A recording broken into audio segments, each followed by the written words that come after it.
Hello, everybody. Zon gets 134 here. Average Joe Squad here. Now, welcome to another episode of Remember the Hyphen, another Bat Movember. Before we get into this, it's winter here in Pennsylvania, as you can tell by us layering. We're actually filming in a shed, one of my dad's sheds, because it's getting a little too cold for us to be filming in the car. And until we can find a good personal space heater that works. Yeah, that's battery powered. We're gonna be doing this. So I apologize for the echo. Audio contamination, gentlemen. There's also gonna be there's a fan that we've got taped up to keep the air, but occasionally the wind will probably blow it. So if you hear that, it's not like a serial killer or Doug trying to get us. Or Doug. No! Like I said, I apologize for the echo. So it's once again Bat Movember. And I figured we'd do something we haven't done, I think, since March or February. This is actually a predator room. It's the freaking bat! Let him hit you. Don't let him hit you. Oh, don't hit me no more. Those were the best. But yeah, I don't think we've done one of these since March, because I want to say Dazzler was, I think, the last one. No, that was the first one. The second one was Green Arrow Escape from Superman. Oh, yeah. I completely forgot about the Green Arrow one. I don't know why. Because that was a good script. So yeah, we're doing another Remember the Script. This one we're doing is one we've been thinking about doing for a while. So I figured let's just do it now, because I don't know any other time we're going to get to do it. Yeah. We're talking, of course, about Batman Triumphant / Batman Unchained. So, for those of you who didn't know, after Batman and Robin, while it was critically panned by critics... Critically panned by the critics? Yeah. It was universally loved, because it made, a lot of people don't... It made money. It made its budget back in more, I think. It made more than its budget. And that helped because you had toys and popsicles and a pretty sweet roller coaster at Six Flags. And so, basically, Schumacher wanted to try and do one more, or two. As we get through this, basically it was really unclear how many scripts he wanted. And not only that, the script is vastly different from what most people would say was the original idea for it. If you want to go into that. Which I think you and I discussed this, basically, is that when he found the link and forwarded it to me, and so we started reading it, and contrary to every video I've ever watched on this subject, this script didn't really gel with it, so I think we're dealing with a different draft. Yeah. Whether it was an earlier draft or a later draft, yeah. I'm not too sure. I didn't have a chance to really dive too much research-wise into that, but it definitely has different. It has a lot of differences compared to what everybody seems to universally think is the general idea of what it was. So let's talk about the idea that everyone said the script was about first, because as we go into talking about the script a lot, it's going to vastly differ. So basically, as Schumacher has stated, and from what a lot of the wikis and news sources I looked at will tell you, because one of the other reasons we weren't sure about the script is I double checked by looking through multiple links on Google when I searched it, and they all came up this script. So the link will in the description for the script. But basically, the idea Schumacher said he wanted to do was he wanted to have Scarecrow as the villain, which is one of the only things that actually meshes up with this script. The other, of course, being that Harley Quinn is in it. And basically, what they wanted to do was kind of something akin to Arkham: A Serious House on Serious Earth, where basically the Scarecrow drags Batman into Arkham Asylum, douses him with fear toxin, makes him seem like all of his bad guys from all the previous movies are back. Which would have I believe one video dubbed it the most expensive movie film ever shot, movie scene ever shot. At least at that time, because I think a lot of other movies came along and topped it, but yeah. Basically they wanted to have all his villains show up and basically make it seem like the Joker's alive, which is also how they tied Harley Quinn in. Joker's alive. Catwoman's alive. Penguin's alive. I mean, to be fair, Catwoman probably was alive at the end of Batman Returns, but the other ones were not. Were most assuredly not, except for maybe Mr. Freeze. But I doubt he was. Poison Ivy was still alive. Yeah, but after that movie, I don't think she. The way that ends, I don't think she was alive after that movie ended. But basically, Batman would have to face his own fears, and eventually it would lead to him even accepting the fact that he never accepted his fear of bats. Since, that's why he chose the symbol of the bat, because that whole subplot, that ties back to the cut subplot. Yeah, the cut subplot from Batman Forever. Which is, or at least the Schumacher cut. No, I would love for them to actually release that, because I would actually like to see it. Because honestly, if this script it really is pretty solid. Like, I feel bad for Schumacher, because he had to write Batman the way they wanted him to, which was not like Burton. If this had been a movie, I think critically this would have been a better received movie than Batman and Robin was. I feel like this probably would have, if this had come out and had been pretty generally accepted by critics, I don't think we would have seen the Nolan trilogy come to light. Yeah, especially because there's some else. To be fair, they wanted to have Clooney as Batman. I think would have been a pretty bad choice, because even if you like the movie, Clooney's not a very good Batman. No, I mean granted, I can defend all of them. But yeah, I kind of see why everybody widely pretty much rags on him. Yeah. The other big sticking factor, I think, for a lot of people is that this version of Harley is not Harley. She is the daughter of the Joker in this, which is, again, something that, while she is young, she's very young in this story, she's supposed to be like Dick's age, she's definitely not his daughter, or at least they don't do that. Maybe someone was like, that's a stupid idea. Yeah, which, until we actually get a really coherent line of how what was the behind-the-scenes story with this. Yeah. I don't know if we'll ever know, because I don't think anybody's ever really came out and talked all that much about it. I know there's been videos kind of like trying to put it together. But until you get like a first-hand account that kind of goes through the whole thing, I'm always kind of a little bit wary about those kind of videos. So yeah, let's dive into the script. We're gonna like with our movie reviews, we're not going to completely read the whole thing out. So, like I said, if you want to read it, the link will be in the description for if you want to read this. So, the film opens.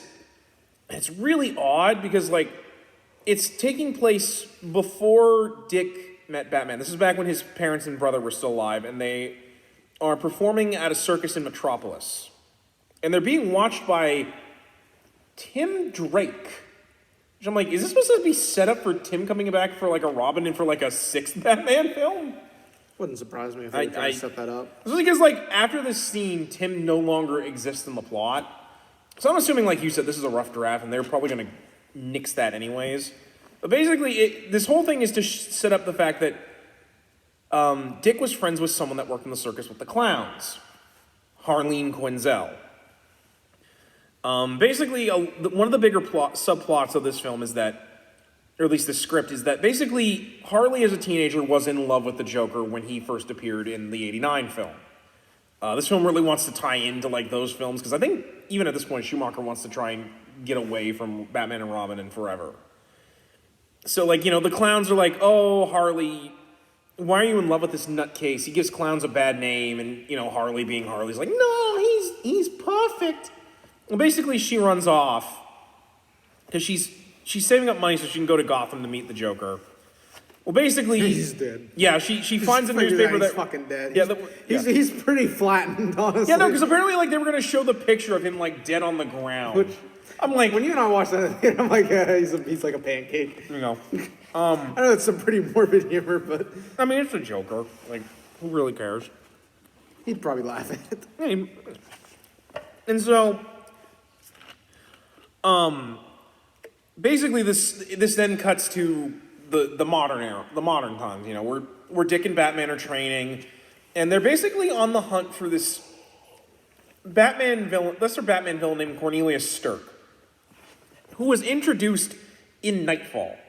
So they're using some really recent characters, and keep in mind the Nightfall thing, because that plays into the script later on. But basically, one of their subplots is Dick is getting kind of aggressive because he wants to prove to Batman that he's his partner. Which actually leads into one of the more shocking plot points of this, that basically Dick gets brutally injured during a fight. Batman manages to resuscitate him, but he tells the news that Robin is dead. So basically, Dick takes this to mean that Batman doesn't want Dick to be his partner. Which actually leads to Dick and Bruce coming to an understanding that Dick is outgrown the Robin mantle, So him and Alfred make him the Nightwing costume and the bike, like his Nightwing bike. And I'm like, hold up. I was like, this is Disco Wing too. This isn't TAS Nightwing, the now modern one. This is Disco Wing. Well, yeah, because at this point that costume wouldn't have existed. So they would have gone with the '90s disco variant, where it's got gold plating and which is hilarious because there's a scene where basically they show him the costume. He's like, "Let's get rid of the cape," which I'm like, fair enough. Well, actually, I take that back because Robin's costume in Batman and Robin is the modern Nightwing costume. I take that back. Which Chris O'Donnell has actually said he still has one of those suits, which doesn't surprise me. Does not. But basically, Cornelius Stirk is working for this guy. One Dr. Jonathan Crane, a.k.a. the Scarecrow. Basically, Scarecrow has somehow tricked the doctors at Arkham into thinking that he's reformed and he's sane. What a real fucking original. Now, if I remember but basically, Stirk is getting stuff for a scheme for Crane. So basically, while Crane is pretending to be on the up and up, Stirk is doing stuff for him. Now, what's really weird is I'm not sure who who's playing Scarecrow in this. I have heard people say it was going to be Nicolas Cage, which I would have been fine with because I actually like Nick Cage. I like Nick Cage. I know Nick Cage is a meme anymore, but yeah.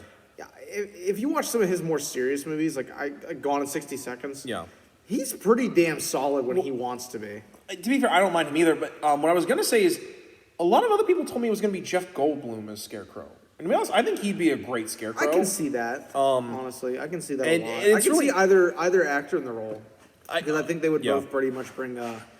They bring some distinct flair to it from both of them. There'd be pros and cons like there is with everything, but I don't know. The idea of Nick Cage as Scarecrow just gets me. I don't know why. I like that idea. Because you're hoping for a part where Scarecrow's fear toxin makes it look like his skull's on fire. Sorry, it just feels like my skull's on fire. I like Nick Cage's Ghost Rider. I don't give a fuck what anybody says. That's a good movie. I like it more. I'd like it more if they weren't trying to pretend he's like. I actually just bought the novelization for that movie too. It's probably better than the movie. That's what our friend Jared said. I'm when I read it, I'll have to let you guys know. For the record, I don't mind those movies either, but there's some issues I take with it. You're like Spirit of Vengeance, boy. We'll do that when we finally talk about the Ghost Rider movies. We need to get Jared on here because he does like those movies. I'm pretty sure. But basically, Ghost. I almost said Ghost Rider. Ghost Rider versus Batman. I'd watch that fucking movie. That'd be a good movie. Well, the Spirit of Vengeance against the Dark Knight. I'd watch that. Be good. That should be a damn good fight. Especially because then they'd fight like demons and shit. And I'd be down. You know what else would happen? Johnny Blaze would get knocked out of being the Ghost Rider, and the demon of Ghost Rider would latch itself to Batman. And you get that shot of him on the bike with the flaming bat. Oh my God, yes. That'd be fucking amazing. Oh, DC Marvel. DC, make this happen. Yeah, please. I know you guys don't like each other, but make this fucking you gotta make this happen because that's awesome. Oh, that'd be amazing. I get a poster of that. I would get a poster of that so bad. But so basically, Scarecrow gets out. He gets reinstated to his job as a doctor of psychology at Gotham University. Which I'm like, if he were reformed, why the fuck would you want him to come back? The whole reason because they even go into the whole reason he got fired. I know that kind of stuff can happen in real life because it has. But I don't know.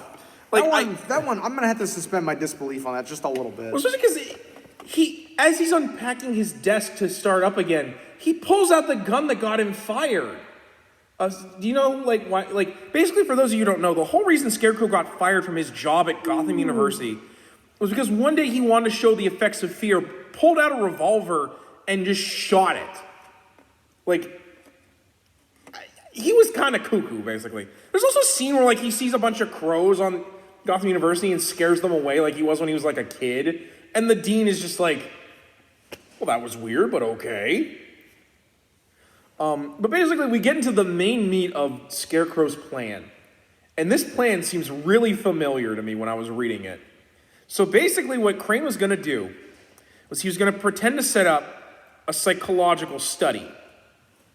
So basically, he got, any of the kids on this campus that, like, you want to earn $20, come sit in on my psychology, which is a thing, like, campuses do. They will, like, pay kids to be, like, their guinea pigs, more or less. Although usually it's something simple, like a psych eval, or, like, just... Yeah. Nothing, like, what's going to happen in the script.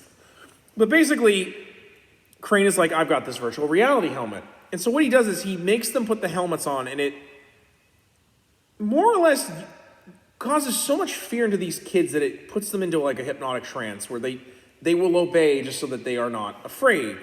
Like to the point where this kid shoots another kid because... This reminds me of that really bad... You know what this reminds me of? What? Generation X. Oh, yeah, with the weird virtual which in itself was just a ripoff of Batman Forever. It was.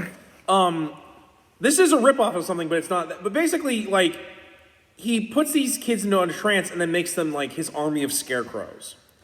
For those of you who don't know, this is actually more or less a plot from a story that was actually fairly new at the time. This is actually a story that happened during Nightfall. I can't remember if it was during the part where Batman was like hunting all his villains down, or if this took place when Azrael was Batman.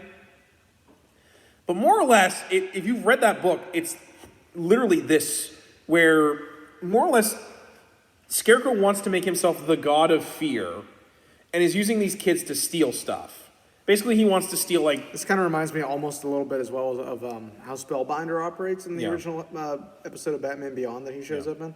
Not like that, this script seems to be what inspired Arkham Knight, because it's got him working with Harley, they're stealing weapons and stuff, like, and basically they're causing anarchy all over Gotham. Yeah, it sounds a lot like Arkham Knight. It wouldn't surprise me if maybe they went back and kind of, like, liked the idea, so they tried to recycle it a little bit. And basically those are the main plot points. There's also a part where basically the mayor of Gotham is very much anti-Batman, which I think is also from Nightfall. In fact, there's a lot of Nightfall stuff in here. Like, Scarecrow also wants to bolster his numbers by firing rocket launchers into Arkham Asylum to open up a door to let the lunatics out, which, again, is a plot point from from Nightfall. And so, there's just basically it's Batman and Robin trying to stop Stirk and Scarecrow, while Robin is trying to also convince Harley to not turn evil because, like, she's in love with the Joker, more or less, and she wants to kill Batman. I like him already. And honestly, it's very simple. Like, I thought there was going to be more to it. Like, I think there's one scene where Batman gets hit with fear toxin, and basically he sees himself as a little boy, and it wouldn't surprise me if they had done this. They might have recycled the footage from Forever. Actually they do, because he watches a young Jack Napier kill his parents. So they would have. So they would have they probably would have clipped Kilmer out, obviously, but they would have.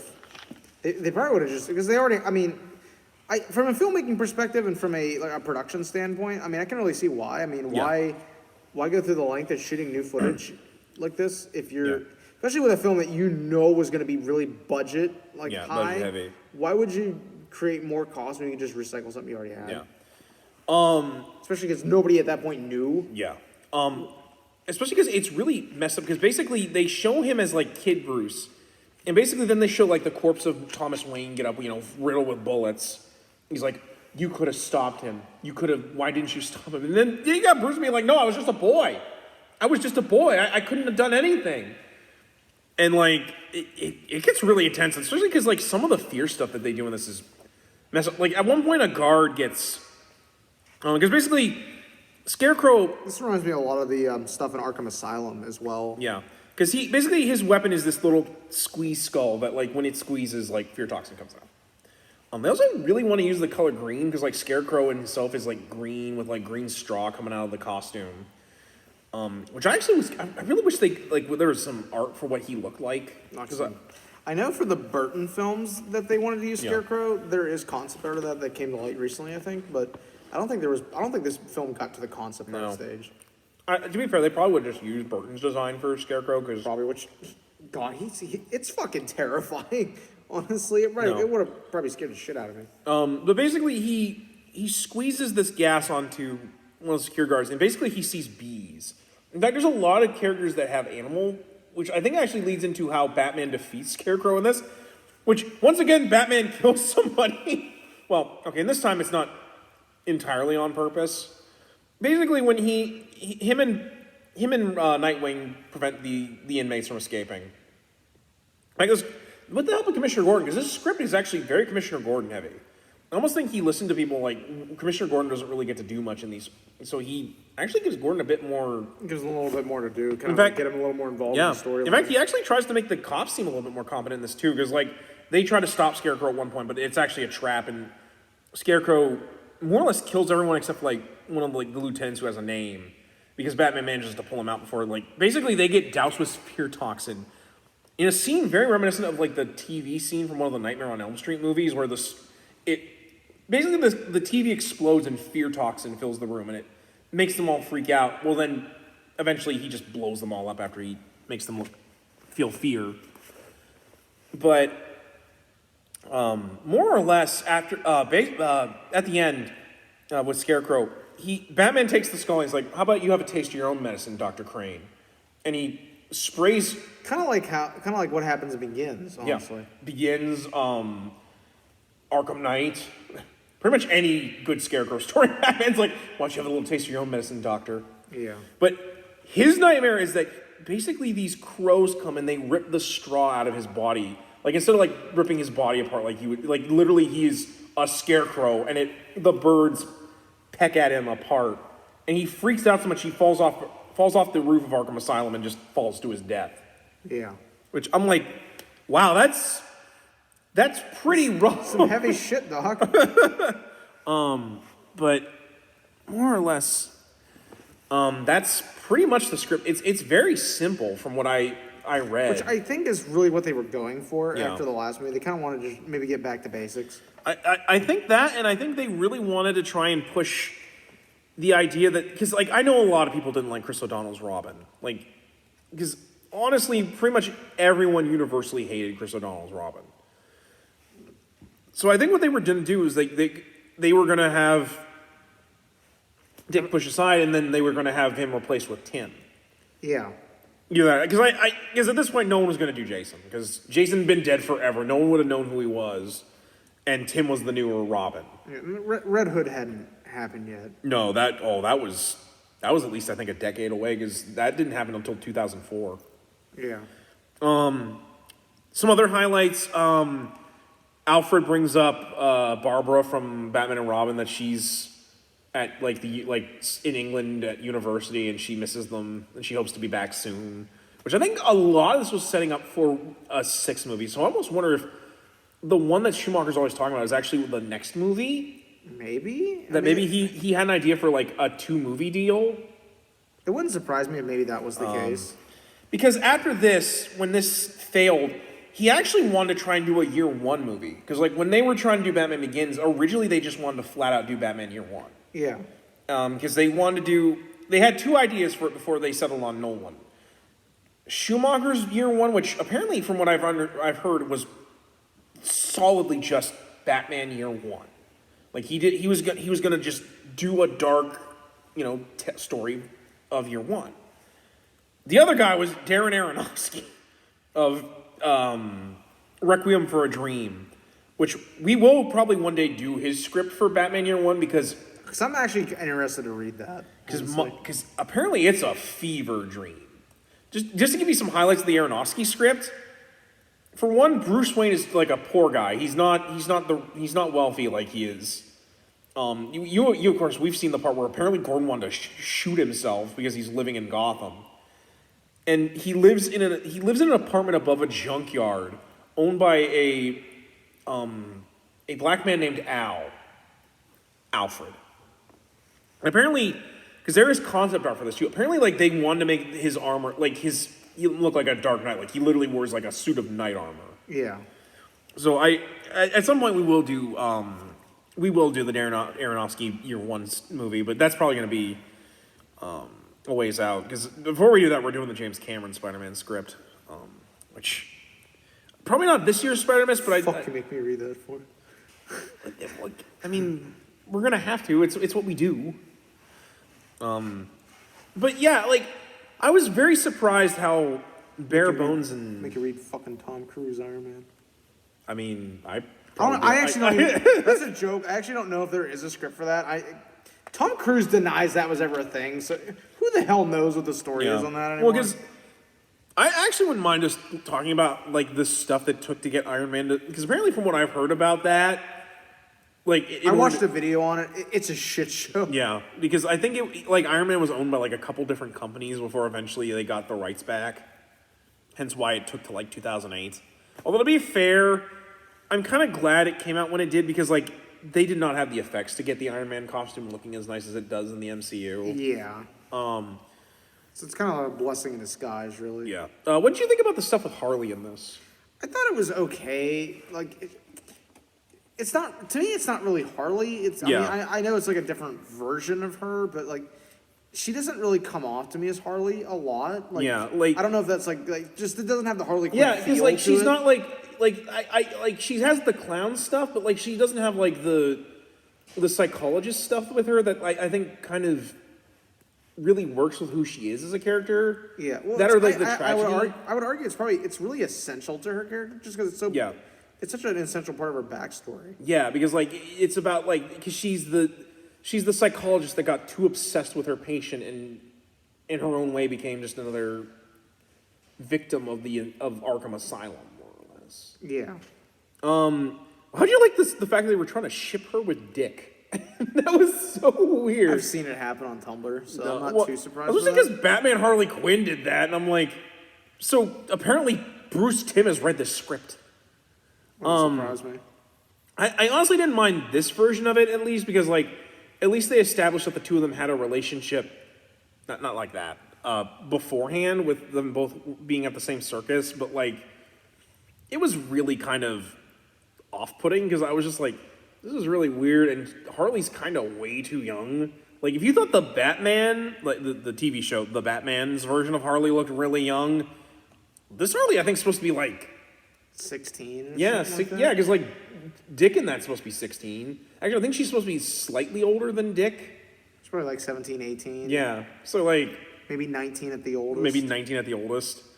I like the scene where he runs into Harley and she actually doesn't know that like Dick's parents had died and Dick's brother, and she actually apologized to Dick, and like there was actually some decent writing there, but it's just off-putting. I actually admit, like, even though people said this was really amateurish, I actually really liked a lot of the dialogue. I actually thought Batman and Robin actually had a decent camaraderie. Like, they kept making jokes about how Batman one time put the Batmobile on top of a roof. Yeah. And Batman's just like, when are you going to let that go? It was one time.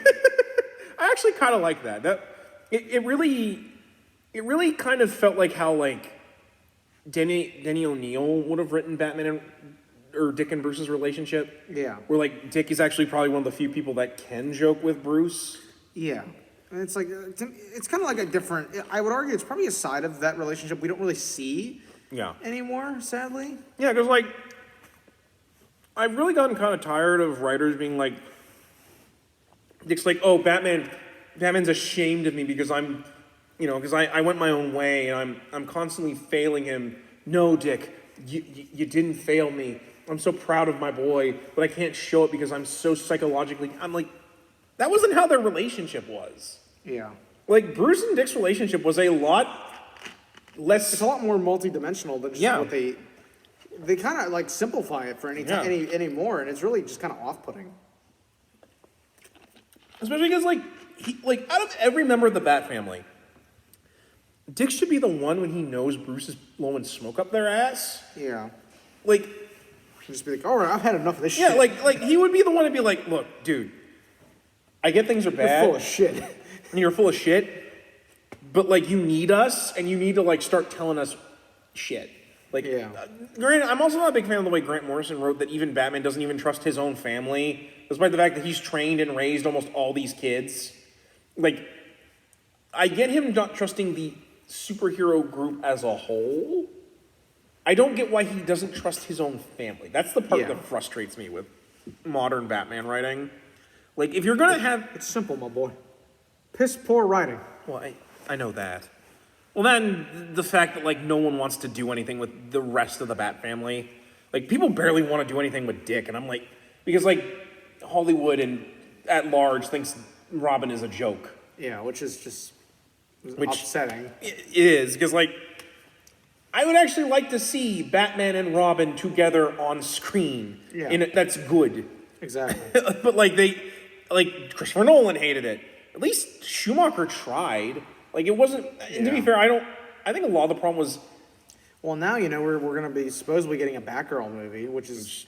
I'm interested to see... I think, depending on how the Batman turns out, I actually think that has a chance to be really, really good. Yeah, I'm worried where they'll try to take it, because I feel like so much... Kind of like going back to what you were saying about Hollywood thinking Robin is a joke. I mean, I really wonder how much of Hollywood still... They hear Batgirl and they think back to, Alicia Silverstone. Which, I mean, there's nothing wrong with that at all, because I like Alicia Silverstone's performance in that. It's just... Well, it wasn't Barbara Gordon. Yeah, it wasn't Barbara Gordon, and... It's like, I worry that Hollywood's gonna be a little gun-shy about it. I mean, the fact that they've gotten this far into planning that is hopeful, but at the same time, knowing how Hollywood is, I'm worried how that will turn out. Depending on how good the Batman is, I worry about, like, them trying to do the other Bat family members, especially like Robin, because like look at that Batman. How would a Robin handle this Batman? He's a lunatic who just... Yo, can we get rid of some of the edge? I mean, maybe that, because to be fair, I kind of hope that maybe this movie is kind of like, this Batman is dark. Showing him on Hinge at the beginning. Yeah, and like they kind of work towards... To where he kind of gets mellowed out. Yeah, like I know they want to do like a noir thing, but I would like to see this Batman, because I will admit, like a lot of people, like I'm kind of tired of seeing Batman being this lunatic in a costume, just beating the shit out of people. Now talk. I'm very hopeful because they keep saying, man. Yeah, like because I keep hoping look at the trailer where he puts the fucking dude in the hospital. Yeah. But like from what I've heard from like that they want to do like a more noir detective thing. I'm kind of like, so does that mean like he's gonna be more of a mystery solver and like a little bit more cerebral and not just I beat people to get the information? Because like say what you will about the Arkham broke games. This dude's legs and I told him to talk. Well, because like in the Arkham games he doesn't just like he knocks the guys out, but he leaves one of them. I argue he doesn't get on Hinge until night. Yeah, it's and the night he's yeah. Well, especially because like he clearly like incapacitates them, not just like he doesn't just wail on them because he's wailing on them. He's kind of methodical about it. Yeah, like there's a method to the madness, basically. Instead of just I beat the shit out of you. Like credit to Nolan, like that scene where he first shows up, like where he's picking them off in the shadows.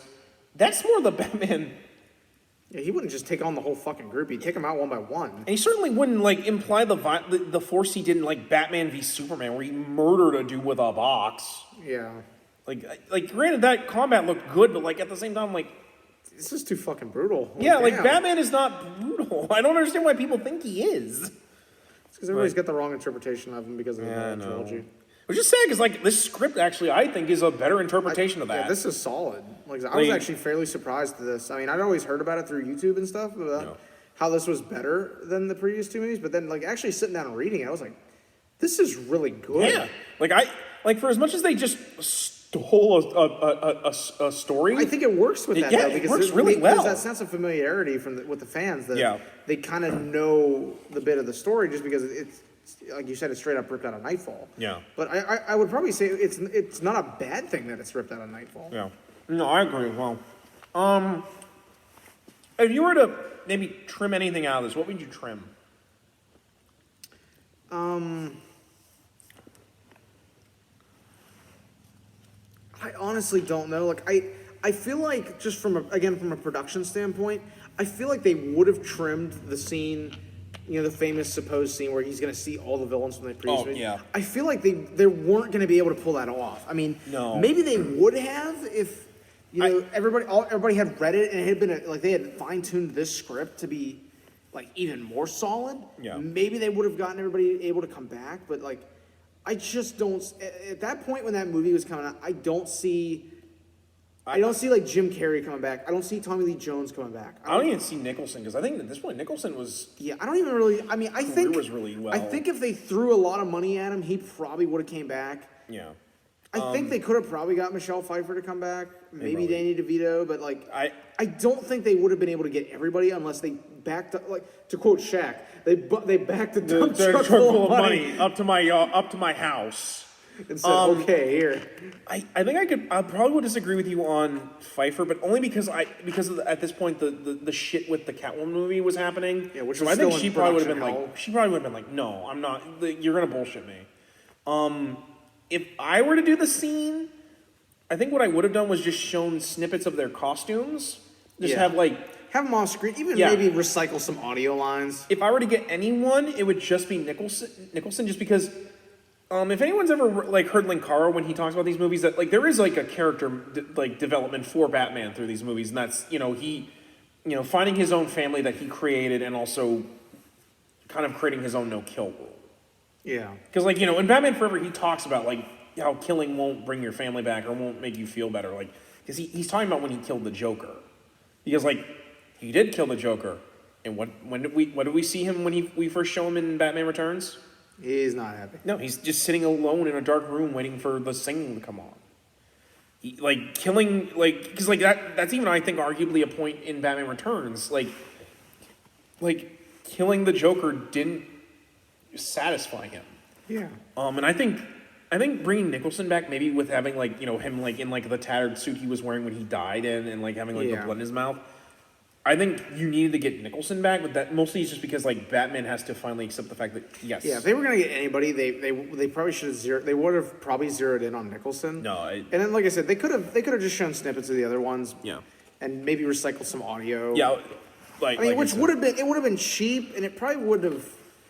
It would have probably gotten the critics maybe a little wound up, but I think with the right, if it led up to the reveal of Nicholson, I feel like it would have worked. No, I think even if you couldn't get everybody back, I think as long as you had Nicholson, it could have worked. I think they could have still done that in this script too. You could have had him deal with all that. Kind of like a Return of the Joker-esque kind of thing. Yeah, that would work really well. For me, if I were to get rid of anything in this script, it would probably be Stirk. Just because he's really just kind of there for, He's kind of lame. Well, he's basically just there for Dick to fight, and I'm but you already have Harley. Yeah. I honestly think they should just nick Stirk. Maybe just had, some goons working for Scarecrow, and then he gets Harley because he needs some extra muscle. Yeah. So he chooses Harley from that scene where she beats up on the goons a little bit. And then just, I think Stirk would have been way too expensive for them to use. Just because of the fact that he shapeshifts. Yeah, I feel like that probably would have been... I mean, the budget for this thing was going to have to be fucking extravagant. Yeah, I think it was just basically what killed it. Honestly, I'm just happy that of all the characters they chose from Nightfall with Stirk, I'm really happy they didn't choose the fucking Tallyman. I hate that character so much. Do you know the Tallyman? Yeah, I know the Tallyman. He's so lame. That's the Muffin Man. Oh shit, he's married to the Muffin Man. For those of you who don't know the Tallyman, he's this really lame villain that he kills people with guns, and that's he tallies them up, and I'm lame. And they kept using him even after Nightfall. I'm guys, he's not interesting. So it's God, who was what's the Spider-Man villain we're always making fun of?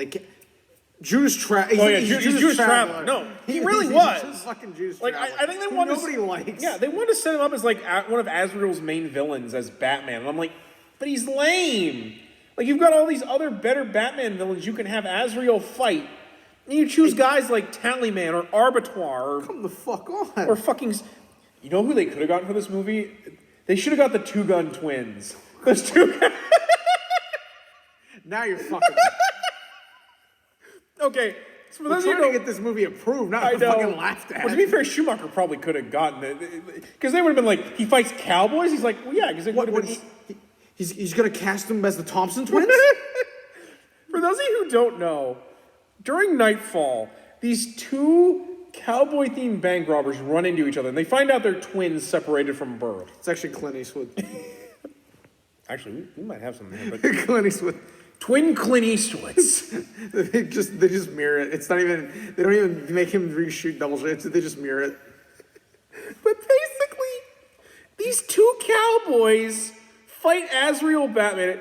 Like, already people have problems with Azrael Batman because he's kind of lame. And then this shit comes And now he's fighting, like, legitimate Western cowboys using revolvers.